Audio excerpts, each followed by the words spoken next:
Fact bye Rumi के मुअज़्ज़ज़ दोस्तों, मैं हूं नबील अहमद। आप सब देखने और सुनने वालों को अस्सलाम वालेकुम। प्यारे दोस्तों, एक दफ़ा का ज़िक्र है, एक यहूदी को रसूलुल्लाह सल्लल्लाहु अलैहि वसल्लम से कर्ज़ वापस लेना था।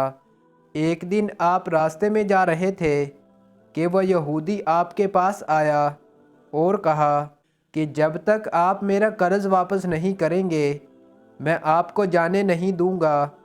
रसूलुल्लाह सल्लल्लाहु अलैहि वसल्लम ने फरमाया, इस वक्त तुम्हारा कर्ज़ वापस नहीं कर सकता। तो यहूदी ने फिर से वही बात दोहराई तो आप सल्लल्लाहु अलैहि वसल्लम ने फरमाया कि ठीक है, मैं यहीं बैठ जाता हूँ। और आप यहूदी के साथ वहीं बैठ गए।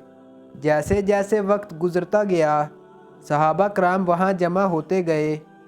उन्होंने इस यहूदी को सज़ा देने का इरादा किया तो आप सल्लल्लाहु अलैहि वसल्लम ने इन्हें ऐसा करने से मना कर दिया और वहाँ से दूर जाने का हुक्म दिया। सूरज आहिस्ता आहिस्ता गर्म होता चला गया और इसकी गर्मी से आपको तकलीफ़ होने लगी और पसीना बहने लगा। आपने ज़ोहर, असर और मगरिब की नमाज वहाँ अदा की और फजर तक वहीं क़याम किया। सहाबा कराम वहाँ दोबारा तशरीफ़ लाए और फरमाया कि इस यहूदी की इतनी जुर्रत कि आप सल्लल्लाहु अलैहि वसल्लम को यरगमाल बनाए। जैसे ही अगला दिन शुरू हुआ इस यहूदी ने कलमा पढ़कर दायरा इस्लाम में दाखिल हो गया। आप रसालत में मबऊस होने के 3 साल बाद तक खुफिया तौर पर दीन की तबलीग करते रहे, लेकिन फिर अल्लाह ताला ने कलमा तौहीद तबलीग करने का हुक्म दिया। हज के दिन शुरू हुए तो पूरे जजीरे अरब से लोग आना शुरू हुए। आप सल्लल्लाहु अलैहि वसल्लम कोहे सफ़ा पर चढ़े और बुलंद आवाज़ से कहा, लोगों, मैं अल्लाह का रसूल हूँ, तुम सब अल्लाह ताला पर ईमान ले आओ। लोगों ने ताज्जुब का इज़हार किया और आप सल्लल्लाहु अलैहि वसल्लम को देखना चाहा।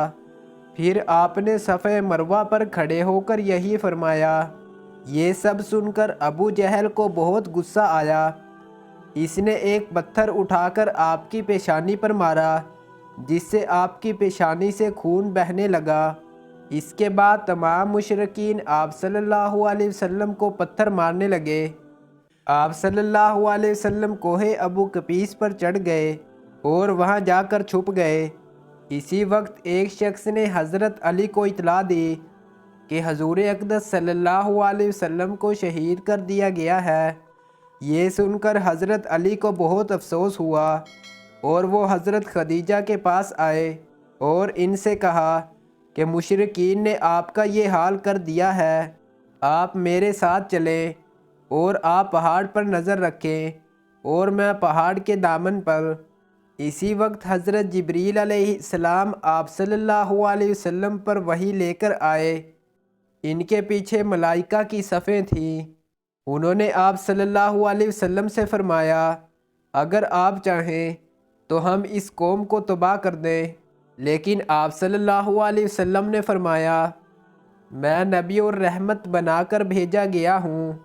और अल्लाह तबारक व तआला से दुआ की कि मेरी कौम को माफ़ फरमा और इन्हें हदायत दे। इसी वक्त हज़रत मोहम्मद सल्लल्लाहु अलैहि वसल्लम ने हज़रत अली और हज़रत खदीजतुल कुबरा को आवाज़ दी। जब वो आए तो इनकी पेशानी पर पट्टी बांधी और आप सल्लल्लाहु अलैहि वसल्लम को घर ले आए। जब मुशरिकीन मक्का को ये मालूम हुआ तो उन्होंने आप सल्लल्लाहु अलैहि वसल्लम के घर का मुहासरा कर लिया और पत्थर फेंकना शुरू कर दिए। हज़रत खदीजा घर से बाहर आईं और कहा, ए कुरैश के बेटो, क्या तुम्हारी हया रुखसत हो गई है? तुम अपने कबीले की मुअज़्ज़ज़ औरत के घर पर पत्थर फेंक रहे हो। तुम लोग अपने लिए ज़िल्लत और रसवाई ना खरीदो। ये सारी बात सुनकर वो लोग वापस चले गए। दोस्तों, अगर वीडियो अच्छी लगी है तो वीडियो को लाइक और चैनल को सब्सक्राइब लाजमी करें। शुक्रिया।